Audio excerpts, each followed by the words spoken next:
Morning student. मैं आज आपको टॉपिक समास करवा रही हूँ जो 6, 7, 8, 9, 10 के लिए है। समास का अर्थ होता है अगर हम समास में से से हटा दें तो वो मास बन जाएगा। मास का मतलब पूरा 1 ईयर, और से लगाएंगे तो वो हाफ। वैसे ही समास की संख्या होती है हाफ। समास की डेफिनेशन: दो या दो से अधिक शब्दों से मिलकर बने हुए नए सार्थक शब्दों को समास कहते हैं। दो या दो से अधिक शब्द, अगर किसी वाक्य में दो या दो से अधिक शब्द आए वो समास होता है। अगर दो वर्णों का मेल आए वो संधि होती है। शब्दों के मेल को समास और वर्णों के मेल को संधि कहते हैं। समास के 6 भेद होते हैं। कितने? 6। अव्ययभावी समास, तत्पुरुष समास, कर्मधारय समास, द्विग समास, द्वंद्व समास और बहुव्रीहि समास। नंबर 1, अव्ययभावी समास। अव्ययभावी समास, जिस समास में पहला पद छोटा हो अव्ययभावी समास कहते हैं और इसका पहला पद ही प्रधान होता है। अव्ययभावी समास का पहला पद छोटा होता है और पहला पद ही प्रधान होता है। इस पद में इसका पहला पद उपसर्ग होता है। जैसे कि आजन्म, आजन्म में ये है उपसर्ग आ प्लस जन्म। सेकंड, प्रति प्लस दिन।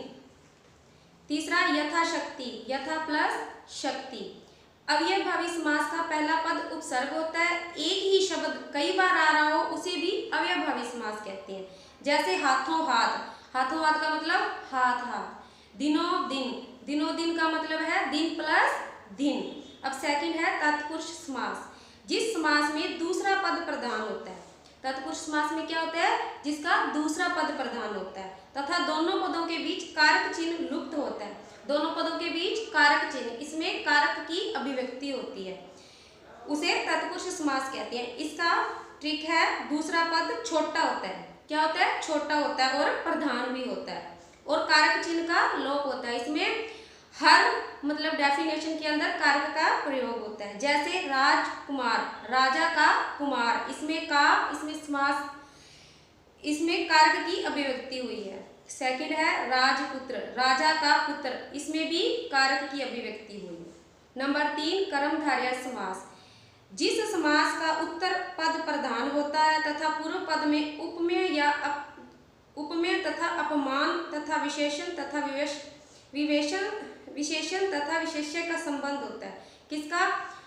उपमेय तथा अपमान का और विशेषण और विशेष्य का संबंध होता है, उसे क्या कहते हैं? कर्मधारय समास। क्या कहते हैं? कर्मधारय। इसकी ट्रिक है, इसका पहला पद विशेषण होता है, दूसरे पद की तुलना होती है। विग्रह करने पर मध्यम में है, जो है, के समान आते हैं।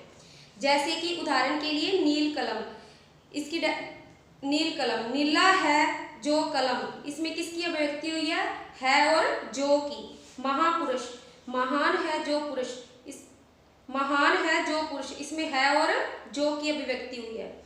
कमल नयन, कमल के समान नयन, इसमें किसकी अभिव्यक्ति हुई है? के समान की। किसकी? के समान की। जिसमें है जो और के समान आएगा वो कौन सा समास होएगा? कर्मधारय समास।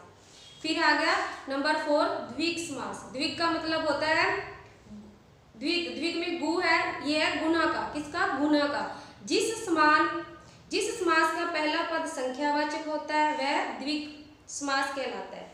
कौन सा? जिसका पहला पद संख्यावाचक होता है। इसकी ट्रिक है संख्या बताने वाले शब्दों का प्रयोग। इस समास में संख्या बताने वालों का प्रयोग होता है। जैसे उदाहरण के लिए चौराहा, चौराहा 4 राहों का समूह है, मतलब चौराहा संख्या आ गई 4 राहों का।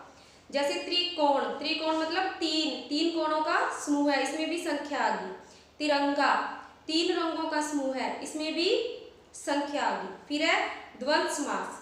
द्वंद्व समास है जिस समास के दोनों पद प्रधान होते हैं। क्या होते हैं? दोनों पद, तथा विग्रह करने पर और अथवा या एवं लगता है, वहां द्वंद्व समास लगता है। इसकी ट्रिक है दोनों शब्द एक दूसरे के उल्टे होते हैं। क्या होते हैं? उल्टे होते हैं। जैसे पाप पुण्य, पाप और पुण्य। सुख दुख, सुख और दुख, ये सुख दुख हमारी जिंदगी के दोनों हिस्से हैं। गुण दोष, गुण और दोष।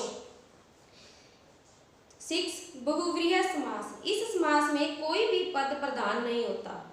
क्या है ये? सबसे इंपॉर्टेंट समास है बहुव्रीहि।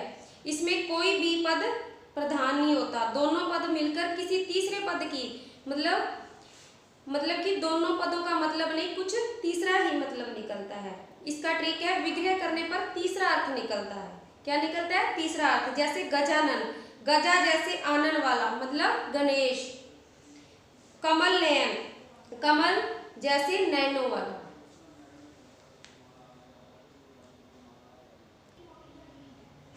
स्टूडेंट, जो टॉपिक मैंने आपको समझाया है उसके नोट्स आपको 6, 7, 8, 9, 10 को ग्रुप में सेंड कर दिए जाएंगे। Thank you.